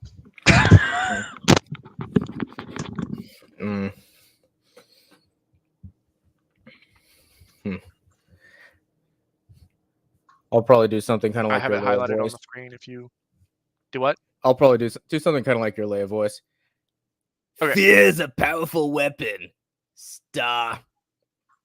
Powerful enough that it can be used against you. You must not let that happen. Control your fear. Harness it. Make it work for you. You are the master of your own mind. Not anyone else. Not even the Force. Tips Fedora. Despite using the Force to control her fear. Eliana's Aeliana recited her mother's teachings to herself under her breath. She would not let her fears control her. She would take them and form something constructive with them.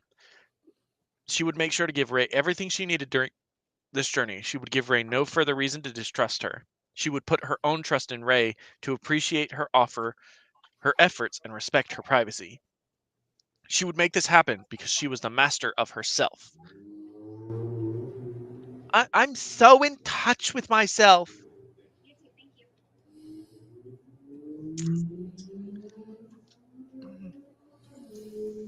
Like, I'm so in touch with myself that I master my own fears and anxieties. Except that's not how a Sith would, parse that out. It would be an immediate, inclination of, I don't need to be afraid of Rey because I am more powerful than her. Because I am powerful. Like, I don't need this. I have no use for this fear, because I am one of the strong. Only the weak are afraid.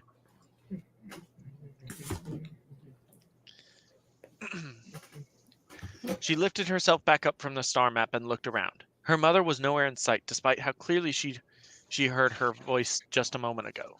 She knew it was just a memory. Sith were seldom given the privilege of life beyond death, at least in the way that Jedi were. No, that's a technique you have to actually train in? No, the Sith's true path to immortality laid in preserving their knowledge through holocrons, something Aeliana hoped to do herself one day. Well, if you know that you're destined to cease to exist when you die, why keep pursuing the dark side?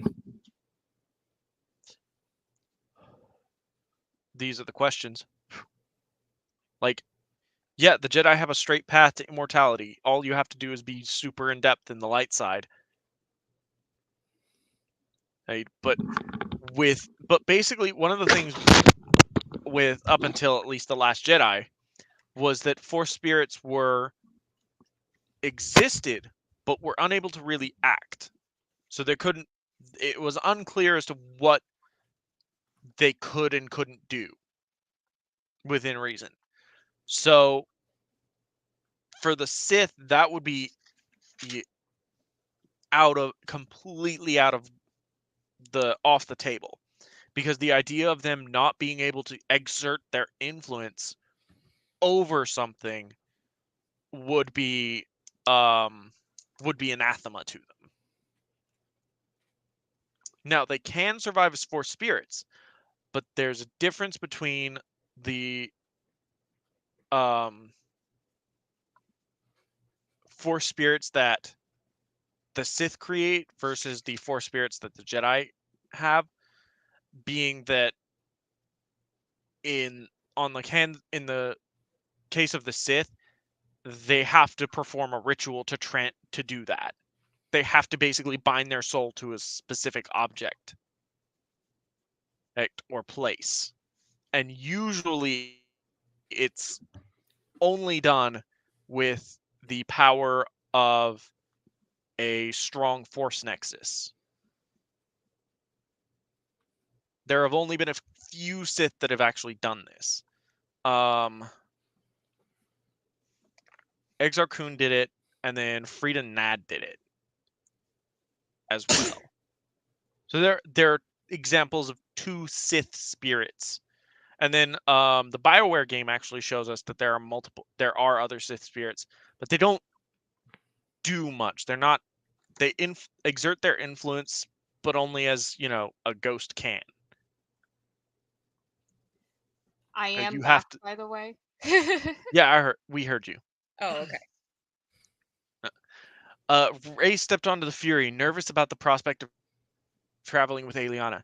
It wasn't due to her distrust that she'd made her peace with the fact that Aeliana was determined to make things right between them, and she'd been trying to relax enough to let her try.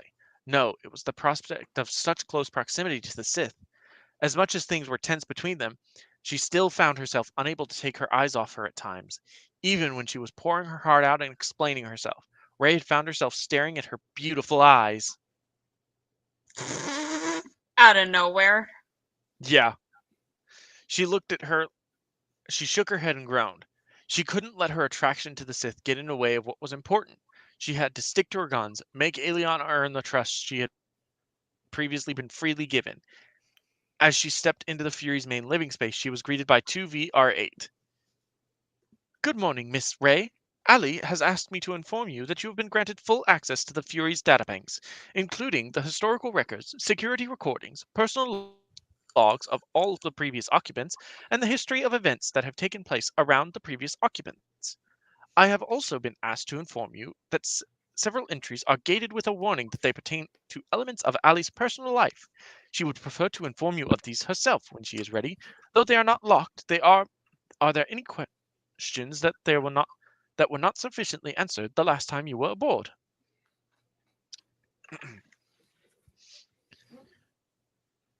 Ray was surprised that 2V had told her, to put it mildly. It seemed when Eliana promised no more secrets, she really meant it. Well, apart from the personal warning parts, she took a moment to consider. She could ask these 2V for everything she wished to know about Eliana, regardless of how personal it was. With nothing left to hide, Ray could be that much closer to trusting her. Despite that reasoning, the thought of invading Eliana's privacy like that didn't sit well in her stomach, regardless of having the capacity to do that. It would mean more to Ray if she had heard it from Eliana's mouth anyway. So it was totally pointless for Yeah, Aeliana to do what she did. It was kind of so the readers know that she is a good person, but it actually having no effect for Ray is kind of yeah, exactly. stupid. Like, having instead, what we could have is a scene where, or 2V tells her this, and then Ray starts asking questions about Amorosa, and we find out that there's a gate behind that. There's a gate that says, "Hey, this is personal. I don't want you to know this yet." Thus, you know, opening the doors of information, but keeping the personal things close to the chest because, personal. Instead, we have this, which is just, oh, yeah, those are gated away. I won't. I kind of want to, but I kind of want to dig deeper, but I also don't. We could put Ray in a moral dilemma where, or it's like, do I find out more information that I know I can access, or do I leave it be? Instead, here we have, oh, you have all this information. Yeah, there's a gate behind those. There's also a gate behind. You don't have all the information, but you also don't have all the information.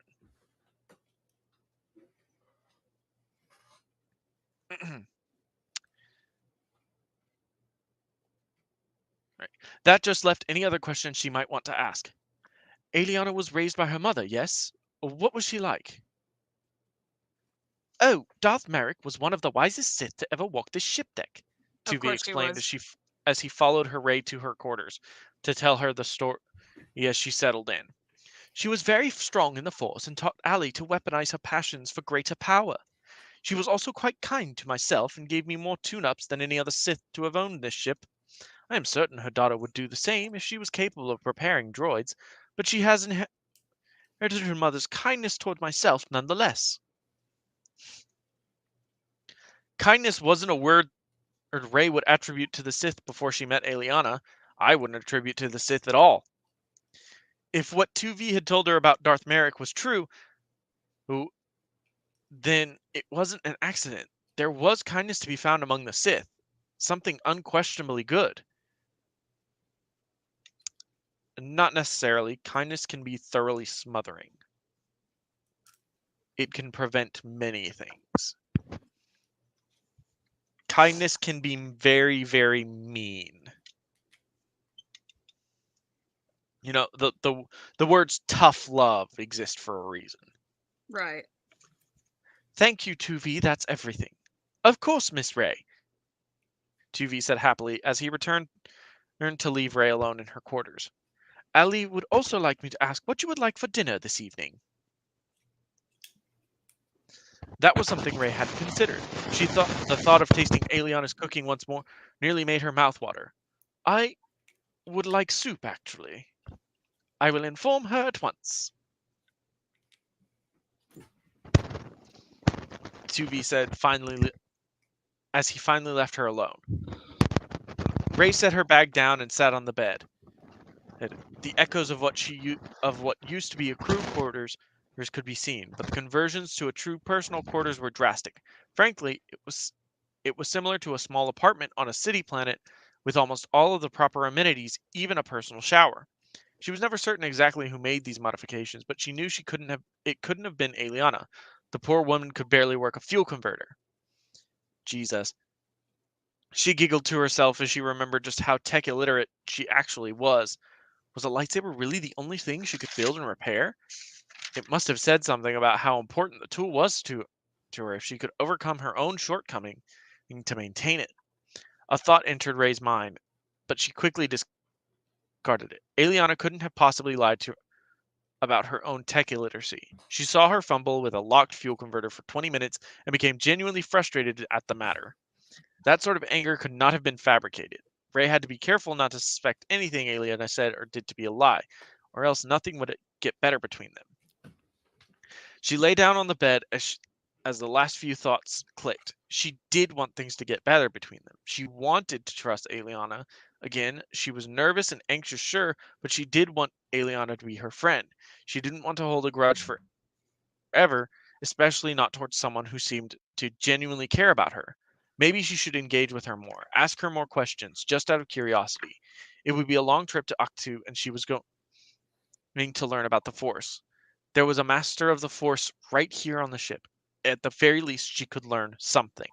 She rolled over and smiled as she found herself committed to this idea. At the very least, she wanted to see that lightsaber. And that is that. Good lord. That was a adventure, I will say. Yeah, it was. Truly. Literally edited last year, and there are still typos in it. How wretched. Well, Can we talk about what these last 3 paragraphs indicate about Lily? Or at least the author, like within the author's mentality? Or at least this last one. Like, she is basically just holding the fact that Aliana lied to her over her head for no reason other than she wants to watch Aliana work. Like, that's it. It's not like, oh, it's not like you've literally broken what trust we had. Because before meeting Aliana, Ray didn't know about the Force. So it didn't make sense when Ray freaked out about it. But now Ray is just like, well, I could trust you again, but you haven't done enough for me. Like, she outright admits she's just holding a grudge.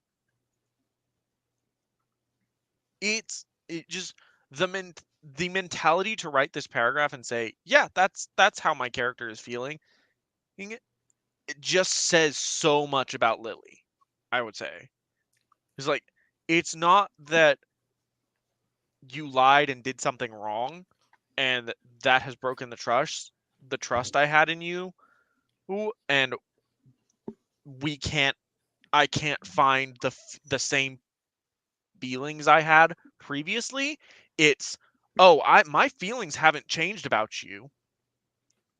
I'm just angry because you lied to me, so I'm going to punish you by making you work and assume that every action work and walk on eggshells around me, or I'll leave. See, the weird thing about this is that this would only make sense if Lily had kind of given more context to why Ray would be this, I guess, volatile as a person. Like, if she had severe trust issues in the past and this was explained or reiterated here, then it would give some more credence to why Ray is acting like this. But it just seems like she's being an unnecessary bitch here, is kind of how I'm reading it. And what's really weird is that it should in truth be the inverse. Because Ray in the films absolutely struggled with abandonment issues. It's one of the few things the films actually get fucking right. Like her immediate like latching on to these figures that can be, mentors or father figures or mother figures to her, or in the Last Jedi and the Force Awakens. And unfortunately, it doesn't happen in the Rise of Skywalker because, well, we executed all the other characters that were good, but also that movie is so fast paced that it can't have that. But like, it speaks to her abandonment issues, like, and the fact that she wanted, after escaping Jakku, wanted to go back because she firmly believed that she hadn't been abandoned. And like, this is not how someone with Rey's history would behave when she doing something like this. Yeah, this whole thing is just very odd. It's pretty much just rewriting everything, which is just so unnecessary, I feel like. I don't know. It just feels like shit's being rewritten, which I don't know. It just doesn't follow any kind of lore or guidelines. It's so strange. Yeah, like it's like, this is the Star Wars universe that I want, not the Star Wars universe that actually exists. Which I feel like it's important to keep the source material valid when you're writing fan fiction. Like, at least make the characters make sense in their usual context as well. Like, that's fine. You can ship whoever you want to and write fan fiction about it. That's what fan fiction is. But you cannot change the core values and the core abilities of a character. And when you're creating a new character, they should be on the same level as everyone else. Otherwise, you got to marry Sue. It's just poor writing. It's poor and disappointing writing.